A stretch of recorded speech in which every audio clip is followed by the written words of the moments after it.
নমস্কার, আমি সোমনাথ। সময়ের সাথে সোমনাথ ইউটিউব চ্যানেলে সবাইকে স্বাগত জানাই। আজকে আমরা দুদিন ধরে অনেক টেকনিক্যাল বিষয়ে আলোচনা করলাম, কিন্তু নন টেকনিক্যালও তো করতে হবে। সবাই তো আর টেকনিক্যাল লাইনে যেতে চায় না, অনেকেই আছে নন টেকনিক্যাল, যারা অন্য কিছু করতে চায়। অনেকের আছে কম্পিউটারে ন্যাক, তারা কম্পিউটার খুব ভালোবাসে, কম্পিউটার নিয়ে সারাদিন থাকতে চায়। তো আজকে তাদের জন্য কিছু আলোচনা করব, যে তাদের শখটাও পূর্ণ হবে কম্পিউটারে সারাদিন থাকার, তার সাথে তারা কিছু করতেও পারবে, সেটা চাকরি হোক, সেটা বিজনেস হোক। সেই কোর্স নিয়ে আজকে আলোচনা করব। তো আজকের কোর্স হচ্ছে data entry with computer application course. তো এই কম্পিউটার অ্যাপ্লিকেশন কোর্সে কি কি থাকতে পারে, যেটুকু আমরা সার্ভে করে আপনাদের জন্য তুলে ধরেছি, বা যেটুকু আমার তরফ থেকে আমি করতে করেছি, হয়তো এর বাইরে অনেক কিছু থাকতে পারে। সেটা যেটুকু আজকে একটা সাময়িক আলোচনা করব, বাকিটা আপনারা নিশ্চয়ই আদার্স অন্য জায়গা থেকেও আমরা অ্যারেঞ্জ করতে পারবেন, বা টোটালটা বুঝে শুনে তারপরে আপনারা এগোবেন। তো প্রথমে যেটা আলোচনা করব সেটা হচ্ছে সফটওয়্যার ইউজ। আমাদের পুরো কোর্সটা এখানে লেখা থাকবে, যেটুকু আমরা অ্যারেঞ্জ করতে পেরেছি, তো আপনারা দেখে নিতে পারেন। আমি একটা একটা করে আলোচনা করছি, তো আলোচনার মাধ্যমে আপনাদের যতটা বোঝাবার আমি বোঝাচ্ছি, তবুও আপনারা লিস্টটা একবার দেখে নেবেন। তো ফার্স্ট যেটা হচ্ছে সফটওয়্যার ইউজ। সফটওয়্যার ইউজ হচ্ছে এই যে বিভিন্ন প্রোগ্রাম বা কম্পিউটারে যা কিছু আছে একটা সফটওয়্যার মাধ্যমে চলে। তো আমরা সেটা কিভাবে ব্যবহার করব, সফটওয়্যারটা আমরা কিভাবে ইউজ করব, তো সেই হিসাবে এইখানে এই কোর্সটা করা হয়। মানে কিভাবে আমরা সফটওয়্যারটাকে ফ্রেন্ডলি ইউজ করব বা অ্যাপ্লিকেশন করব। তারপর হচ্ছে এমএস ওয়ার্ড। এমএস ওয়ার্ড হয়তো কম বেশি সবাই জানে।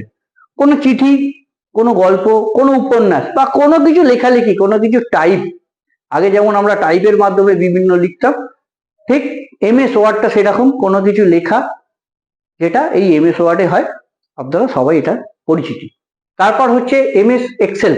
এক্সেল আপনারা জানেন, কোনো কিছু বিল, কোনো কিছু হিসাব নিকাশ, কোনো কিছু ধরুন সূত্র দিয়ে সেটাকে ক্যালকুলেট করে একটা কিছু বানানো। তো এই ব্যাপারটা পুরোটাই আমরা এক্সেলের মাধ্যমে করতে পারি। এক্সেল শিট আপনারা হয়তো অনেকেই শুনেছেন। তারপর MS power point. MS power point হচ্ছে এমন একটি কোর্স, ধরুন অফিসে আপনি চাকরি করেন, কেউ আপনাকে কোনো প্রেজেন্টেশন দিতে বললো, বা কোনো কিছু একটা অ্যাড হবে, বা কোনো কিছু তারা নতুন লঞ্চ করছে, তার একটা প্রেজেন্টেশন দিতে বললো। তো সেই প্রেজেন্টেশনটা আপনারা এই পাওয়ার পয়েন্টের মাধ্যমে করতে পারবেন। তারপর হচ্ছে এমএস অ্যাক্সেস। এমএস অ্যাক্সেস হচ্ছে ওই অ্যাক্সেস করার মতো একটা প্রোগ্রামিং, যেটা বিভিন্ন রকম আমরা প্রোগ্রামিং বা কম্পিউটারের বিভিন্ন রকম অ্যাপ্লিকেশন আমরা অ্যাক্সেস করতে পারবেন। এরপর হচ্ছে ট্যালি। ট্যালি আপনারা জানেন যে একটা হিসাব নিকাশ বা কোনো কিছু একটা ট্যালি করা, তার সামঞ্জস্য, এই ব্যাপারটা এই কোর্সের মাধ্যমে করতে পারবেন। তো আরো যেটা আপনার মনে হবে করবেন, সেটা গুগলে সার্চ করলে হয়তো আরো বিস্তারিত আপনাকে জানিয়ে দেবে। তারপর জিএসটি। জিএসটি জানেন, এখন প্রত্যেকটা বিজনেসে বা প্রত্যেকটা সার্ভিসে জিএসটি, প্রত্যেকটা জিনিসের উপর জিএসটি। তো এই জিএসটি ক্যালকুলেশন কিভাবে করতে হয়, সেটাও একটা কোর্স আছে। আপনারা করে সেটা একটা ফার্মে, সিএ ফার্ম বা যে কোনো ফার্ম জন্য অফিসে আপনারা এটা চাকরি করতে পারেন, বা নিজস্ব বিজনেস করে 4-5টা অফিসের কাজ নিয়ে আমরা তার জিএসটিটা করতে পারেন। আদার্স আদার্স বলতে সবকিছু এখানে তো সম্ভব নয়, অনেক কিছু আছে এই কোর্সের মধ্যে।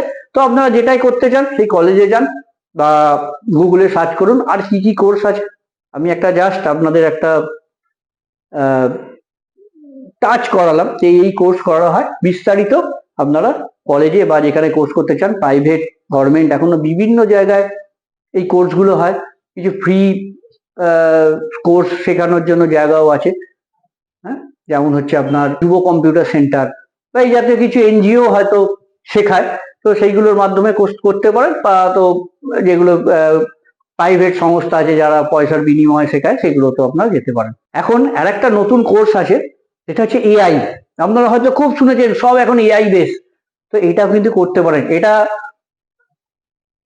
আমাদের সামনের সময় এটা আসতে চলেছে, সব এআই বেস, সব কিছু এআই এর মাধ্যমে হবে। তো এটা শিখলে কিন্তু আপনারা একটা ভালো স্কোপ পেতে পারেন। এখন হয়তো আপনারা শুনে থাকবেন যে এআই আসার ফলে অনেকে চাকরি চলে যাচ্ছে, সব এআই বেসড হয়ে যাচ্ছে। তাহলে আপনারা যদি নিজেরা এআই শেখেন তাহলে আপনার চাকরির জায়গাটা কিন্তু অনেক বড় হয়ে গেল, আপনারা অনেক স্কোপ পাবেন। যেমন প্রথমে মনে করে দেখুন, যখন টাইপ রাইটার ছিল, তারপর যখন কম্পিউটার এলো, আমাদেরও দেখা যে যারা টাইপ রাইটার যারা করতো তাদের চাকরি চলে গেছে, অনেক অফিসে অনেক লোকের চাকরি চলে গেছে, তার জায়গায় কম্পিউটার এসছে, কিন্তু স্কোপ তো বেড়েছে। কম্পিউটার আসার পরে এই নয় যে চাকরির সংখ্যা কমেছে, স্কোপ বেড়েছে। যেমন এআই আসার ফলে এটা ভাববেন না যে আমাদের কি হবে, চাকরি চলে যাবে বা কি হবে, স্কোপ কিন্তু বাড়বে, কিন্তু আপনাদের টেকনোলজির সাথে সমানভাবে চলতে হবে, আপনাদের অ্যাডভান্স হতে হবে, তবে চাকরির জায়গাটা বাড়বে। আচ্ছা, এরপর বিস্তারিত আরো হচ্ছে এই এই এতগুলো কম্পিউটারের data entry with computer application course শিখে এবার কি কি চাকরি হতে পারে। এটা হতে পারে ডাটা এন্ট্রি অপারেটরের চাকরি হতে পারে, ব্যাক অফিস জব হতে পারে, ফ্রন্ট অফিস জব হতে পারে, আইটি অ্যাসিস্ট্যান্ট হতে পারে, অ্যান্ড আদার্স, মানে কম্পিউটার বিভিন্ন অ্যাপ্লিকেশনে যে কাজে লাগে সেই হিসাবে এই জবগুলো হতে পারে। সম্ভাব্য স্যালারি মোটামুটি ইয়ারলি স্টার্টিং 1.5 থেকে 2 লাখ। তুমি বলে রাখি, এটা কিন্তু নির্ভর করছে আপনারা কোন কোম্পানির ইন্টারভিউ দিচ্ছেন, সেই কোম্পানির স্ট্রাকচার কেমন, সেই কোম্পানি কতটা গ্রোথ, তার উপর কিন্তু পুরো ব্যাপারটা নির্ভর করছে। এর বেশি হতে পারে, এর কম হতে পারে, তো নিজেরা বিবেচনা করে তারপরেই কোর্স করবেন। আরো সব জেনে পুরো ব্যাপারটাকে একটা জায়গায় এনে ভালো মন্দ বিচার করে তবেই করবেন।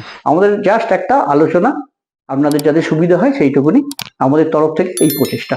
নমস্কার, সবাই ভালো থাকুন।